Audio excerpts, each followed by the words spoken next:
नमस्ते, मैं राकेश कुशवाहा मुंबई से। मैं कौन हूँ श्रृंखला में एक बार और चर्चा करेंगे। मैं वास्तव में कौन हूँ बड़ा ही झकझोर देने वाला विषय है और अनेक गुरुओं ने अनेक तरह से अनेक प्रकारों से चर्चाएं की हैं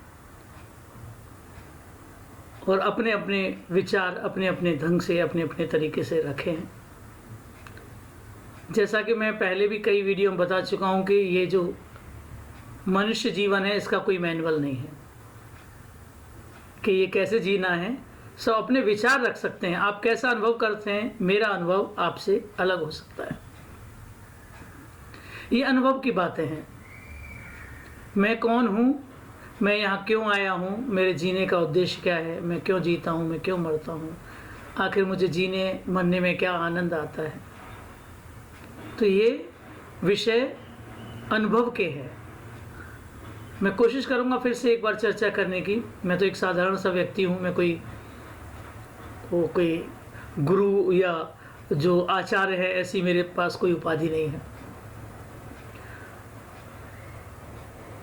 कई बार फिल्मी गीत भी सुनते हैं आप और उसको अगर आध्यात्म से जोड़ें तो बड़ी ही अद्भुत प्रतिक्रिया आपको मिलेगी। बड़ी ही अद्भुत जो वक्तव्य हैं या जो लिखने वाले ने तो क्या सोच के लिखा होगा, लेकिन अगर आप उसमें देखें तो कितनी गहराई छुपी है। जैसे कि एक गाना है, मैं तो छोड़ चली बाबुल का देश, पिया का घर प्यारा लगे। मैंने छोड़ दिया बाबुल का देश। अब यह मैं एक जीवात्मा के रूप में अगर आप सोचें, मैं तो भूल चली बाबुल का देश। मैंने सब त्याग दिया, सब छोड़ दिया और कहाँ जा रही हूँ मैं? पिया का घर प्यारा लगे, उस परम पिता परमात्मा के तरफ चल पड़ी हूँ। कोई मैके को दे संदेश, जाके परिवारीजनों को, मेरे परिवारीजनों को। अब मेरे क्या परिवारीजन हैं, मैं तो अपने पिया के घर चल दी। कोई मैके को दे दो संदेश, पिया का घर प्यारा लगे। कितनी बड़ी बात, कितनी गहराई की बात इन शब्दों में छिपी है। तो सबसे प्यारा सजना हमारा और प्रीतम की तरफ जीवात्मा चल पड़ती है।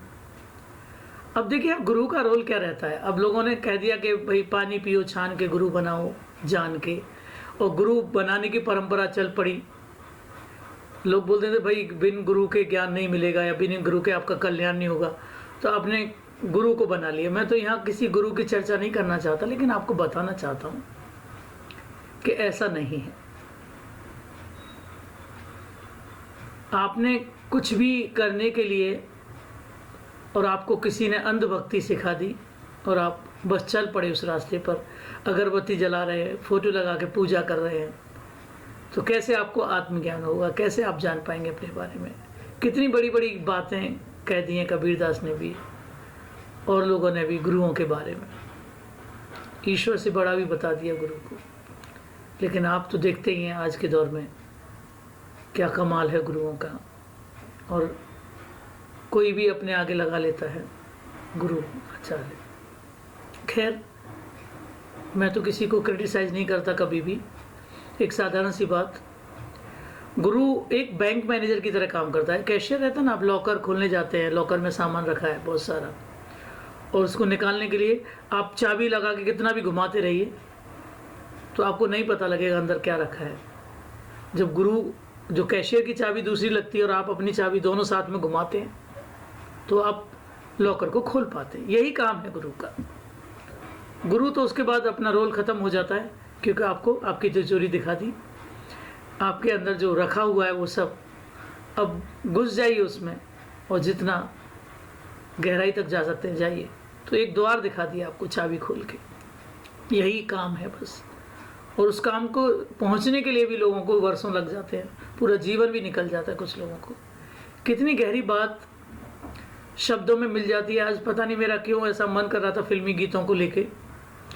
लिखने वालों ने, गीतकारों ने कितनी गहरी बातें लिख दी। लोगों ने जलवे में, मज़े में उन बातों को उड़ा दिया। कितना सुंदर लिखा है एक पुराना गीत, दर्द भी तू चैन भी तू। अब मैं क्या करूं ऐसे दर्द का, जब चैन भी तू है दर्द भी तू है, तो मैं कैसे अनुभव करूं? सब कुछ तो तू ही है। दर्श भी तू नैन भी तू। अब कैसे दर्शन करूं नैन? अब नैन भी तू ही है, दर्श भी तू ही है। कितनी गहरी बात कही है। तो सब कुछ तू ही है। और बहुत गहरी बात एक गीत के माध्यम से, रंग महल के 10 दरवाजे, न जाने कौन सी खिड़की खुली थी, सैया निकस गए मैं ना लड़ी थी। ये कितना सुंदर रंग महल परमपिता ने हमें दिया है और जीवात्मा के वास के लिए रखा है। रंग महल के 10 दरवाजे, खिड़की कलश कंगूरा साजे। इतना सुंदर महल है। अब कौन सी खिड़की से पिया निकल गए, कौन सी खिड़की से सैया निकल गए? वो जीवात्मा के लिए सैया, अगर आप समझें तो बड़ी गहरी बात है।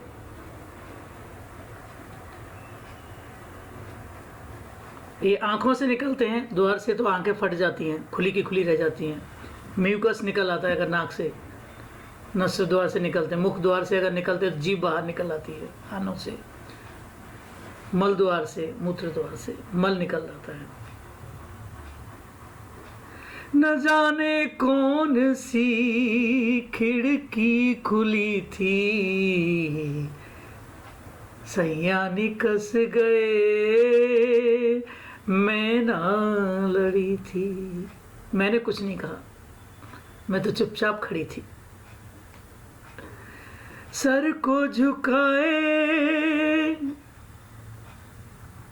सर को झुकाए, सर को झुकाए मैं तो चुप के खड़ी थी, सैया निकस गए मैं ना लड़ी थी। ये शरीर कह रहा है, मैंने कुछ नहीं कहा, सैया निकस गए, मैंने कुछ नहीं किया, मैं तो चुपके से खड़ी थी और कुछ न कर सकी,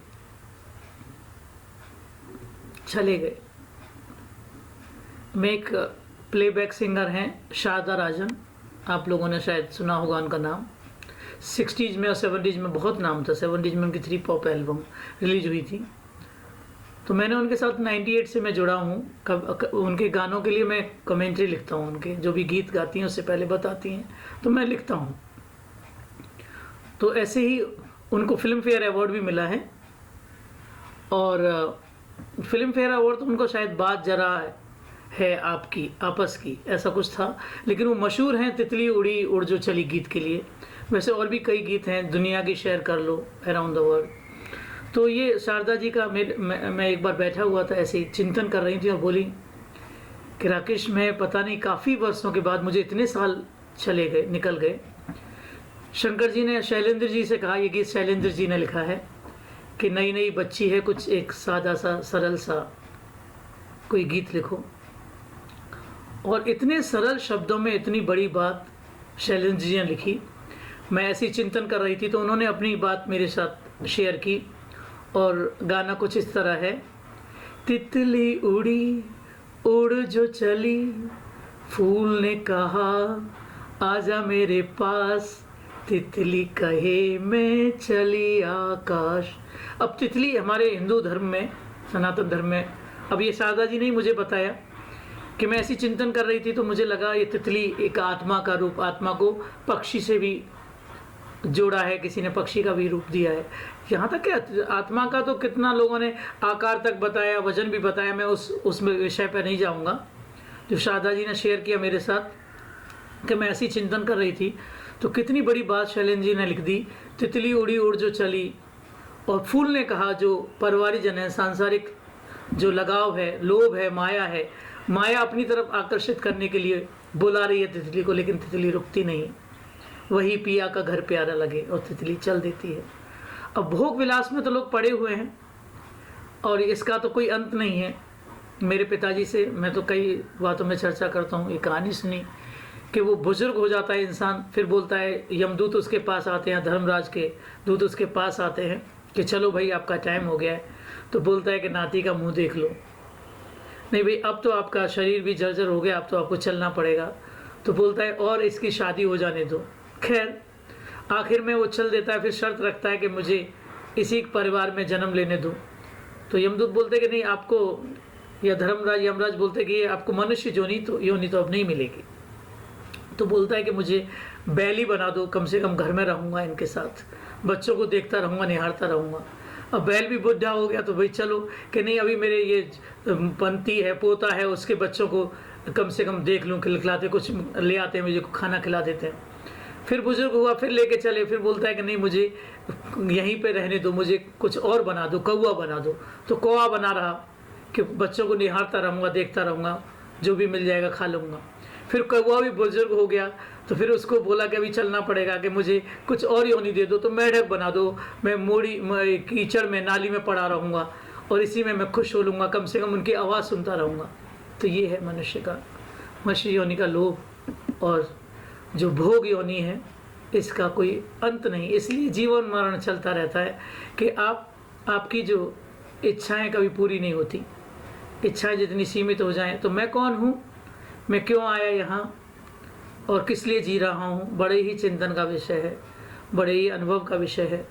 ये विचार फिर से मैं आपके समक्ष प्रस्तुत करता रहूँगा। आज के लिए इतना ही। धन्यवाद। नमस्ते।